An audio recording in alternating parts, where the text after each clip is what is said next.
Hi everyone, and welcome back to Farrand Film. I'm doing something a little bit different today. I'm going to be going through some hints and tips and some revision tidbits ready for the GCSE Film Studies Paper 1, which happens on Friday, the 20th of May. I thought it would be best to do this now, given we're 2 weeks out from the exam, and it gives everyone time to kind of give this a listen, sort of go over stuff and all that kind of usual stuff. The first thing I thought I'd do, just to mention, is I've not been asked by the exam board to do this, nor have the exam board given this the kind of like seal of approval. So please don't think this is, word for word what's going to happen or anything like that. This is mainly stuff that I've gone through with my class and basically, yeah, hints and tips at the end of the day. So to very quickly go through the advanced information that was sent out by Educast by the exam board.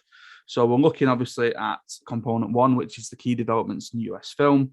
And what we know from the advanced information is that section A, which is the US film comparative study, is going to look at key elements of film form and genre. Now, we have much more information for paper 2, for component 2. I'm going to do a separate podcast for that one and release that ahead of paper 2.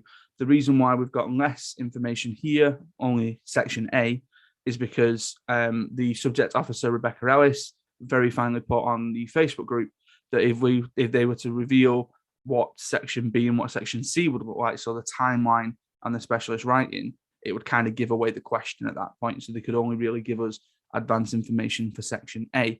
So that is specifically looking at the US film comparative study. Now, apologies to those who are listening who aren't my students or who study the same films that we do, but I am, unfortunately for you, going to skew this in the direction of obviously my students and the films that we study. So to kind of give you a bit of an overview on that, we look at Rebel Without a Cause, Ferris Bueller's Day Off, and then Whiplash. So I'm going to be specifically talking about them. Now, I've kind of come up with a different sort of, I suppose it's a type of knowledge organizer. It's more like an answer bank, where I sort of broke apart the advanced notice and thought, what out of the different elements could our students be asked? And ultimately, the way that I kind of took it is that if the Rebel question, for example, was elements of film form, that could be cinematography, it could be sound, it could be editing, it could be mise en scène. If it was genre, it's more than likely going to be genre conventions. So I try to, as much as possible, give my students a broad overview of all the different possible questions and answers that we could get. So all I'm going to do here is just going to read through all the different ones that I came up with, the kind of hints and tips of you tackling those questions, seeing where we get, and then I'm going to go into structures a little bit for answers and things like that. So to start off then with Rebel, the first thing with elements of film form, it could be a cinematography question. If it's a cinematography question, I think it's more than likely going to follow the following format, which is identify one example of cinematography from your chosen film, which is either 1 mark or 2 marks. Then briefly explain what this example typically suggests, which give you 3 or 4 marks. And then finally a 10 marker of explore how this is used in one key sequence in your chosen film. So thinking specifically about cinematography and Rebel Without a Cause, the one thing that I thought would be useful to point out for the identify one example would be the low angle shot of Jim on the stairs when he's arguing with his parents. Now remember, because it's an identify question, you can't just write a low angle shot. That's usually where the 2 marks come into it. So for example, if you answer low angle shot and it's worth 2 marks, you're probably going to get 1 mark for that rather than the 2. The second mark comes from where you're identifying it to happen in the film. So in this case, low angle shot of Jim arguing with his parents on the stairs. To then go into briefly explain what this example typically suggests. Now, this is something that trips my students up a lot. It's something that I'm sure trips up a number of other students as well. But typically suggests isn't asking you to talk about what that shot means in that film. It's asking you to talk about what that shot means generally, or what the element means generally in cinema, in its filmic use, in the way that it is used generally across all genres and across all films. Now, I think the pitfall there is, obviously, you just mentioned a low angle shot, Jim arguing with his parents on the stairs, to go in and then describe that. Don't do that. So when it says, briefly explain what this example typically suggests. So I've just mentioned low angle shot for cinematography. I'm now going to talk about how low angle shots are used generally. So again, just a brief thing that I've got here. So low angle shots are usually used to position a character in an imposing way to signify their importance or dominance in a scene. I also discussed this with my year 10s this week, and we added on a little bit at the end of that, which is just to talk about how it could be subverted. And we used the example from Shrek with Lord Farquaad, where he's tiny, he's supposed to be small stature. That's where the comedic element comes out of it. But sometimes we see him in a low angle shot, and then we see the opposite side, so a really high angle shot, and that's where the comedy builds from there. So they're just different types. And that's usually 3 or 4 marks, probably going to be 3 marks. And your final 10 marker for this one is explore how it's used in one key sequence from your chosen film.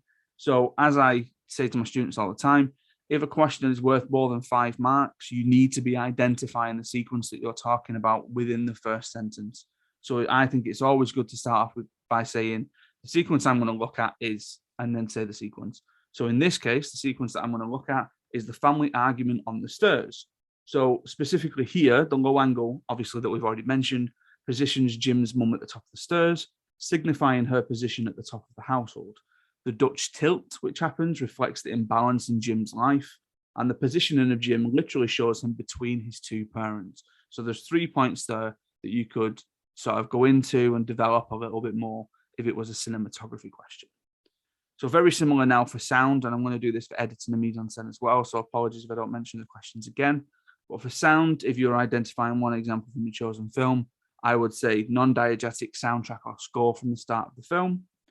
Briefly explaining what that means, or typically suggesting what that means, a non-diegetic score is typically used to provide a scene with an additional meaning, such as a happy soundtrack enforcing a joyful scene.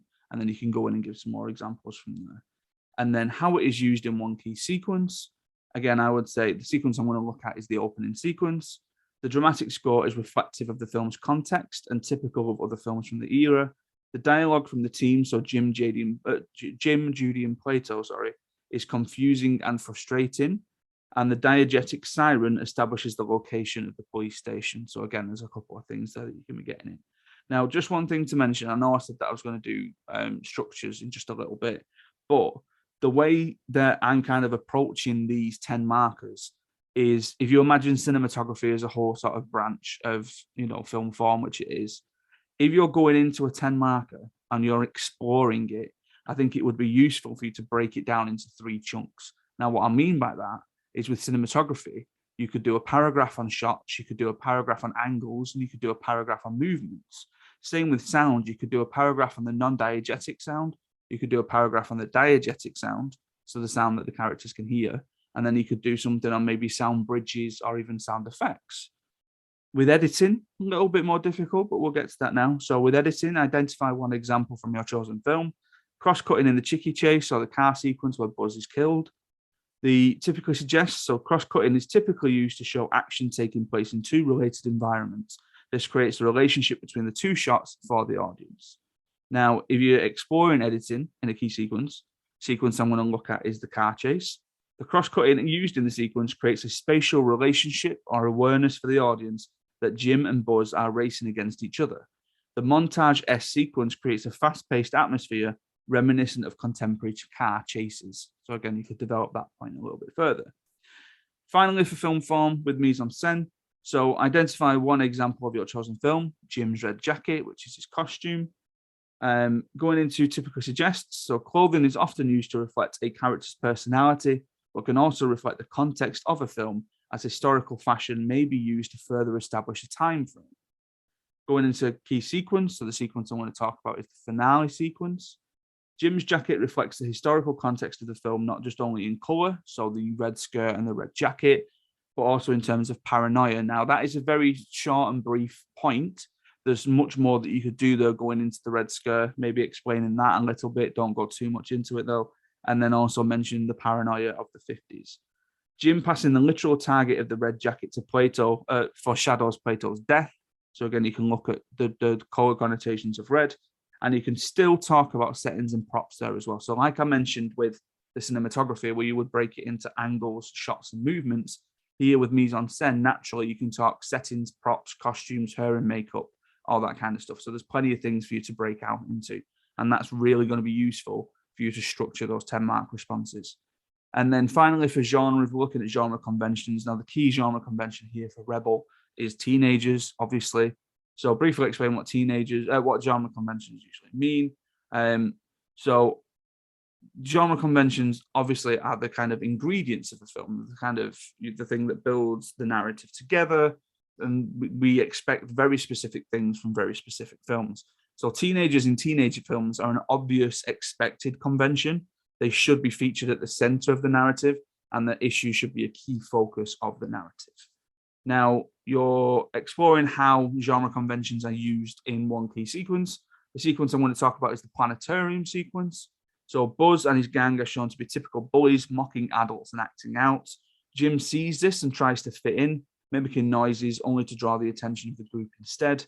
As with the time, teenagers were unpredictable, hence the situation turning into a knife fight. So again, there's a lot of things for you to develop there. So that would be question one. That would deal with question one. Let's go into question two. And this is obviously for us, Ferris Bueller's Day Off. So cinematography for Ferris, again, I'm just following a similar pattern here with Rebel. I think they're going to be very similar questions based on the advance notice. Obviously, they could still be slightly different, but the wording I'm kind of going with is similar. So cinematography, the one example, wide angle establishing shot of the house at the start of the film. Now, this obviously is an establishing shot, sets the scene, may infer details about the characters, such as the wealth of their personality, and it also establishes the film's geography. Now, just to add something there, my year 10s I did this with yesterday as I record this, and we looked at a different shot from Ferris. We looked at the low angle shot of Ferris looking up at his parents, and even the low angle shot where Ferris opens his curtains. Now, I think with a low angle shot, very similar to the one that we mentioned for Rebel, there's a lot of different things you can mention there. So again, you could mention that one as well. In terms of the key sequence and the exploring how it's used in one key sequence. So the sequence I want to look at is the opening scene. Obviously, you get the wide angle of the house. You get the low angle of Ferris open his blind, like I just mentioned, like the king in his tower. You get the point of view of Ferris telling his parents he's sick, and then the close-up direct to camera addressing the audience. So there's a lot of different things that you can explore there. Again, looking at angles, looking at shots more specifically. There wasn't much camera movement in that sequence. Going into sound, the diegetic sound of twist and shout during the parade sequence. So obviously we know that diegetic sound is sounds from within the story. Soundtracks typically reflect scenes, parallel sound, and they create additional emotion for the audience. So that would be a typically suggest answer there. Going into your 10 marker, the sequence I'm going to look at is the parade sequence. Diegetic soundtrack creates a joyous atmosphere for the audience and matches the scene, parallel sound. Cameron and Stallone's dialogue provides a commentary on the thoughts and feelings at a pivotal stage. So obviously this is the point where Ferris is off on the parade, he's singing Danke Sean and Twist to Shout and all that kind of stuff. And Cameron and Stallone have a bit of a heart-to-heart and they talk about where things are going to go in the future. So you can mention that as well. Editing then for Ferris. So identify one example from your chosen film, the montage sequence in the art gallery. So obviously we know with montages for typical suggests, they share a lot of information in a very short amount of time, and they usually show character or narrative growth. And if you wanted to, you could stick in a little bit there about how you've seen different montage sequences in different films, for example. Going into how this is used in one key sequence from your chosen film, jump cuts to signify time passing, montage S sequence to show as much jovial scenes as possible, and the synchronized soundtrack to insinuate that Ferris is singing. So that's from the parade sequence. Mise-en-scène, Cameron's dad's Ferrari. Props can usually signify character traits, foreshadow the narrative, or be completely inconsequential. Can they, though? Chekhov's gun, for example. Going into your key sequence. So the sequence I want to look at is the restaurant. So this has, so the sequence we're talking about here is when he shows up and he says that he's Abe Froman, the sausage king of the Midwest, or the sausage king of Chicago, I should say. And this is specifically looking at the white place and table settings. They are very elegant and clean. The waiters in the suits are very professional and upmarket. And then Cameron, Ferris, and Stallone's attires are purposely casual to make them stand out and to make them juxtapose the expected posh nature of the restaurant. So again, there's more development that you can do with the points there.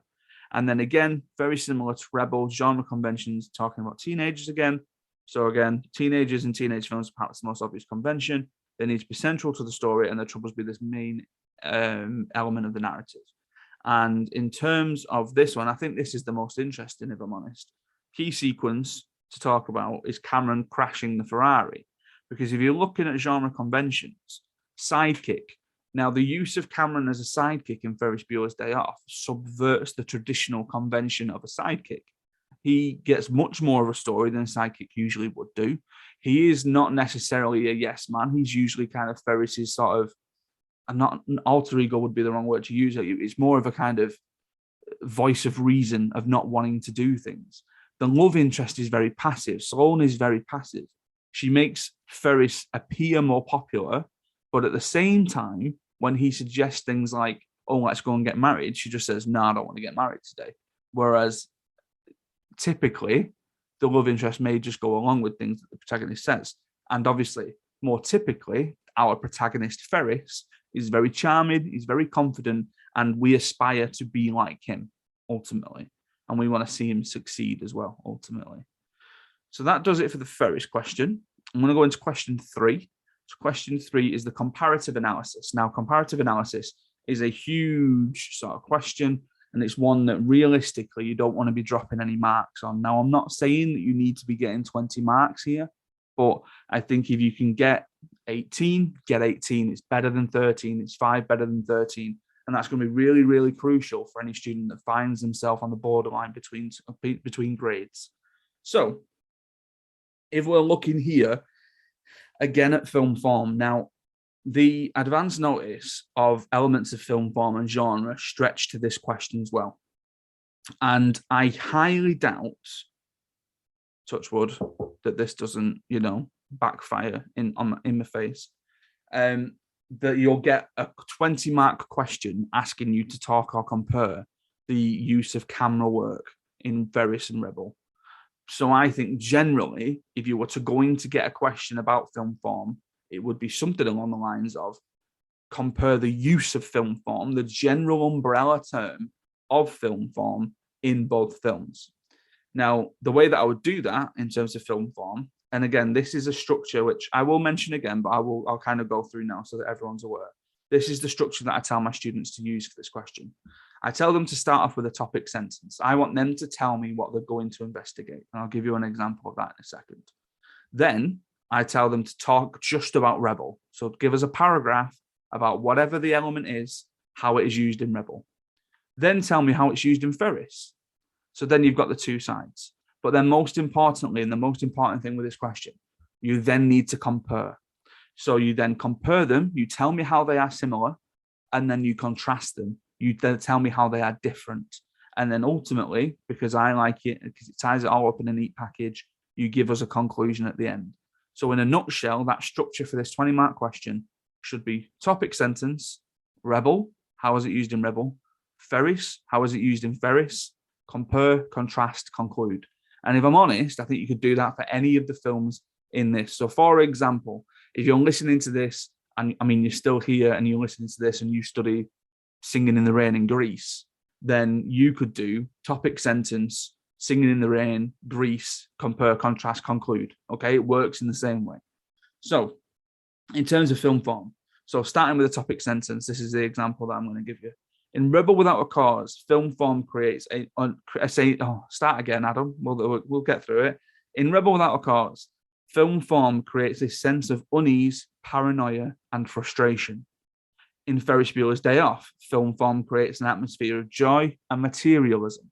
Now, in the same way for the 10-marker, when you move into talking about Rebel, I think it's very advantageous for you to mention the sequence that you're going to talk about. So I'm going to, so you could say something like, for Rebel Without a Cause, I'm going to look at the family argument sequence, for example. There is a 180-degree point of view rotation, which symbolizes Jim's life turning upside down. There is a Dutch tilt on the stairs to signify the imbalance in Jim's life. And there are numerous camera shots positioning Jim in between his parents. Now, what that does is it references the topic sentence. It references that I've started this essay or I've started this answer by saying it's unease, it's paranoia, and it's frustration. And now what I'm doing here is I'm saying how it's unease, paranoia, and frustration.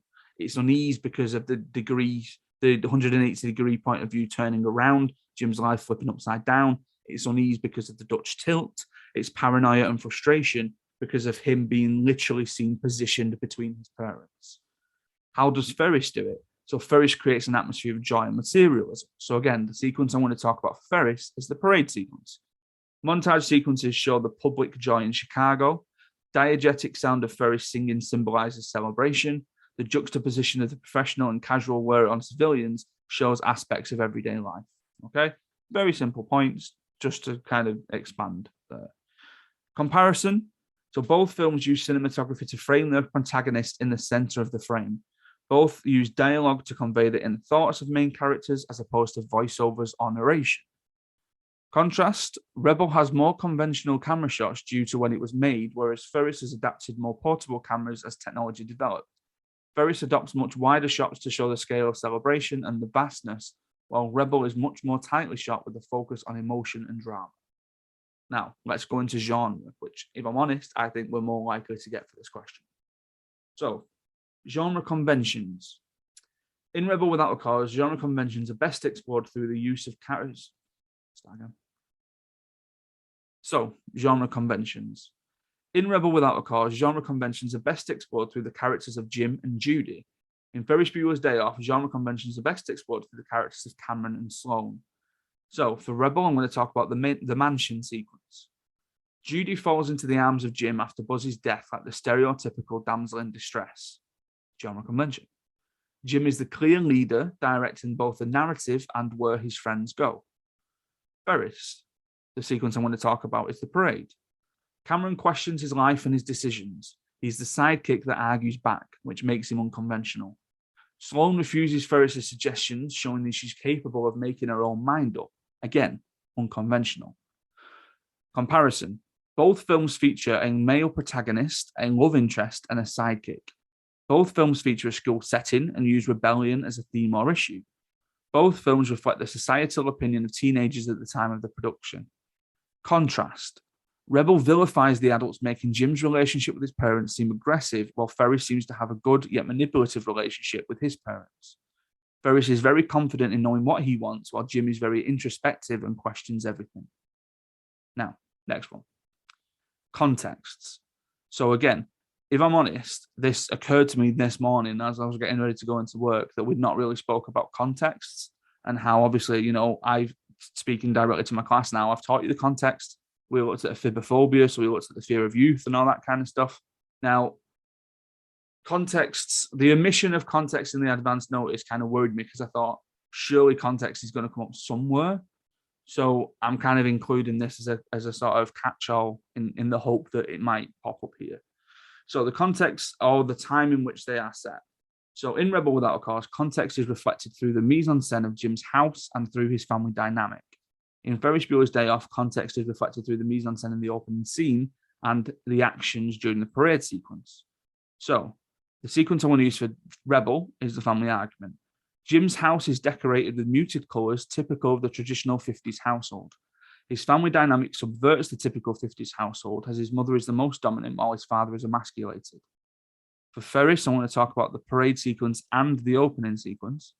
So in the opening sequence, Ferris's room is filled with goods such as computers, hi-fi stereo systems, and his family own 3 cars. Ferris's actions during the parade sequence reflect the freedom and the celebratory mood felt through America in the 1980s after they, quote-unquote, won the Cold War. Comparatively, both films reflect the time in which they are set through mise-en-scène and certain aspects of their narratives. Both films could be seen as celebrations, as Ferris was reflecting the celebratory nature at the time, while Rebel was trying to shine a light on a much maligned area of society, being teenagers.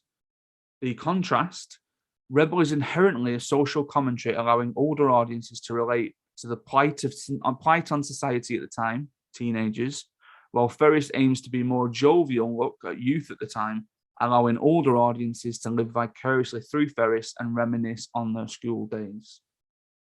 So let's look at theme or issue.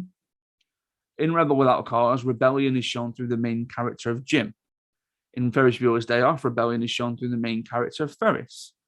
In the opening sequence for Rebel, rebellion is shown through the actions and the consequences of the three main characters.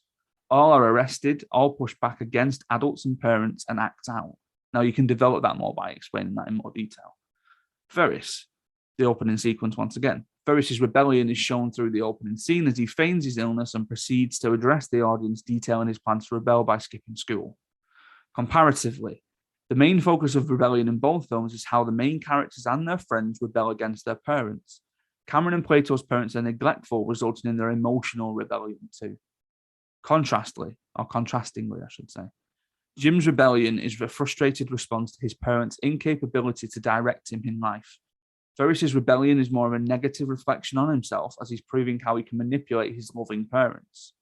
Jim's rebellion helps create a sense of empathy for him, while Ferris's rebellion positions the audience to cheer for him / hope he succeeds.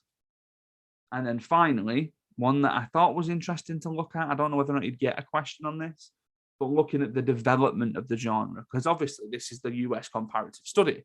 We're essentially looking at two films here from very different time periods and looking at how the genre is developed. So I wondered if you might actually at some point or 1 year get a question specifically looking at how the genre has developed. So in Rebel, the development of the teenage genre is best shown through the historic use of melodrama and its serious tone. In Ferris, the development of the teenage genre is best shown through the film's jovial narrative and its more comedic script. Opening sequence for Rebel. Teenagers have been arrested for being drunk and disorderly, wandering the streets, and for killing puppies. All serious crimes typically committed by older people. Domestic dysfunction is clear from the outset. Opening sequence for Ferris. Ferris breaks the fourth wall and addresses the camera, effectively winking at the audience, bringing them into his rebellion. Ferris shows his calm demeanor through his dialogue and general body language. Comparatively, both films put the troubles of teenagers at the heart of their narratives. Both films have significant authoritative presence in the form of adults, although Rebel is much more negative representation of them. Contrastingly, Ferris is a much more jovial take on the issues of teenagers, with school being the main source of their angst, while Rebel looks to tackle much more serious issues such as death and responsibility. Rebel tries to empathize with the plight of teenagers at the time, while Ferris is a much more escapist tale of perceived teenage interests. So that was a lot to go through the comparison. And again, good thing with the podcast, you can rewind and all that kind of stuff. So let's look at the timeline for a second then. So specifically, he says, well, he just gets a different PowerPoint up. The timeline is obviously now made up of 10 points, and you're going to get short answer questions about those 10 points. And again, it's negative to say, but I think sometimes people refer to it as a bit of an afterthought because it's only worth 5 marks and all that kind of stuff. Let's not go down that route. So let's just kind of go through it quickly here and recap it. So we start off in 1895 with the first moving images by the Lumiere brothers. You then get 1895 to 1927, which is the development of silent cinema, specifically going from short films to full-length feature films. In the 1920s, you get vertically integrated Hollywood. So you get your big five, Warner Brothers, Fox, MGM, RKO, and Paramount, and your little three, United Artists, Columbia, and Universal. 1927, the first film with a synchronized soundtrack, The Jazz Singer, starring Al Jolson and directed by Alan Crosland. 1935, the first 3-strip Technicolor film, Becky Sharp, directed by Ruben Mamoulian. 1948, the Paramount court case prevents studios from being vertically integrated and leads to a more independent Hollywood studio system. The 1950s, the rise of 3D and widescreen to combat, 1950s, so the introduction of 3D and widescreen to combat the rise of TVs in people's homes. The late 1950s, so this is lightweight portable handheld cameras used by French New Wave filmmakers and documentary filmmakers. In the 1970s, Garrett Brown invented the Steadicam in 1975. And then 1990s onwards is the more widespread use of CGI.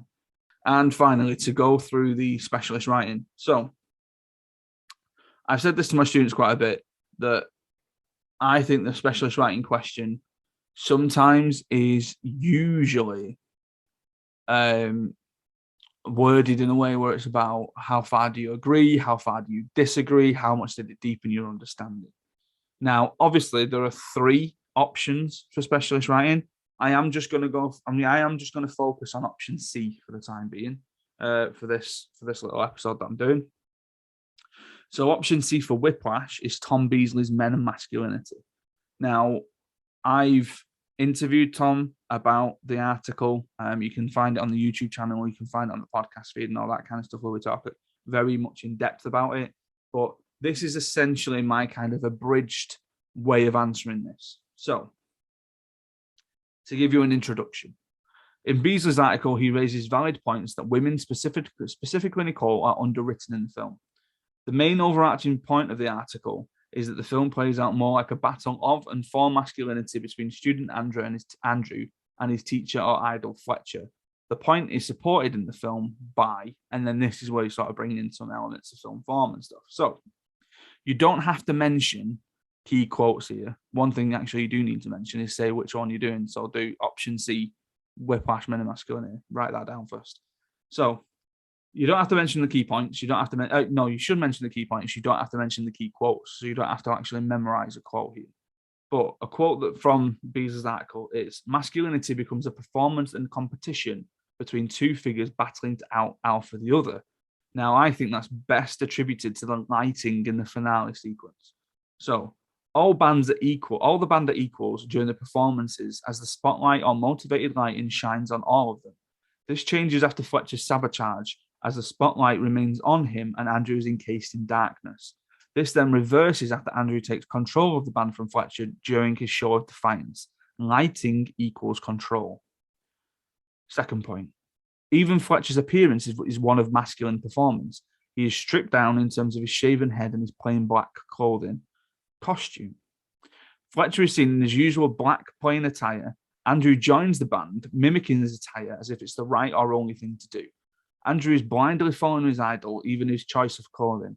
Andrew has shed his former skin and become Fletcher. The other members of the band are wearing white. Finally, Andrew finally succeeds in earning the respect of Fletcher by beating him at his own game, high angle and low angles. Standard and typical use of high angle and low angle shots in the finale sequence. High angles to show early dominance of Fletcher looking down on Andrew. Low angles to show Andrew's weakness and submissive nature towards Fletcher. As they achieve mutual respect with each other, the angles balance out. Conclusion, the finale sequence, focuses on how masculine conflicts can abruptly turn into magic. The 2 men go from full-blooded war to mutual respect in the space of a single scene. Now, the little flourishes that you would need to put on that are, if the question's asking you whether or not you agree or you disagree, you need to state whether you agree or you disagree. Now, again, my advice is to fundamentally say that you agree. I think it's going to be easier for you to say that you agree with the points that Tom makes, because ultimately, while I agree with the points that Tom makes, I think it's more difficult to say that Whiplash isn't a film about masculinity and it isn't a film that has an underwritten female character, because fundamentally it is those things. So I think you're going to do yourself much, much more of a favor by agreeing with them. Now, I'm just going to go through the structures that I mentioned before. So when it comes to the 3 markers for Rebel and Ferris and stuff like that, I think the best way to do it is to start off by defining the element. So, for example, low angle shots are positioned from below looking up at a character. Then secondly, I would say how it's used generally. So low angles are usually used to show a character in an intimidating way or to show an inferior character from an alternative position.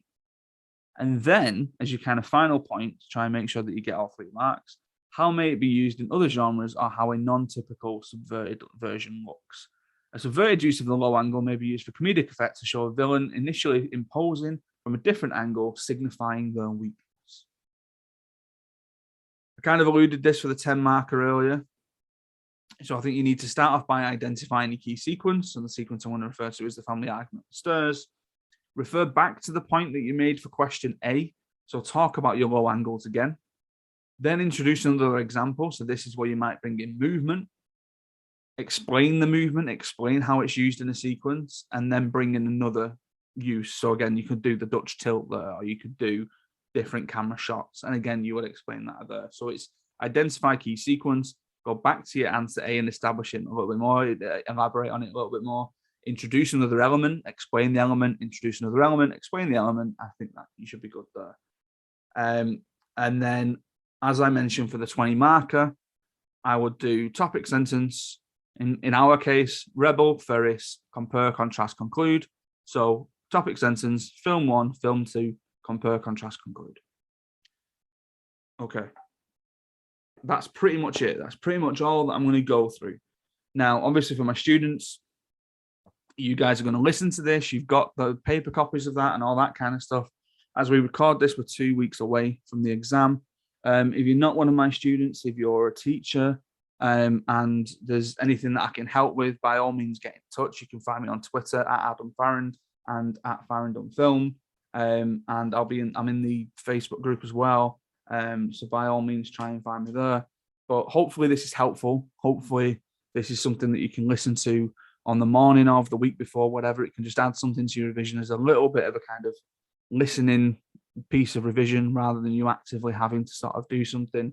And yeah, ultimately, I hope it was helpful. I'm going to do another one for paper 2, and I'll release that after paper 1 has finished. In the meantime, guys, you can help support Farrand on Film by following us on Twitter at Adam Farrand and at Farrand on Film. Going over to our sponsor, Off-Road Tees, and using the code Farrand, that's FARRAND, for 15% off your order. Stay safe, look after each other, revise, and I will see you next time.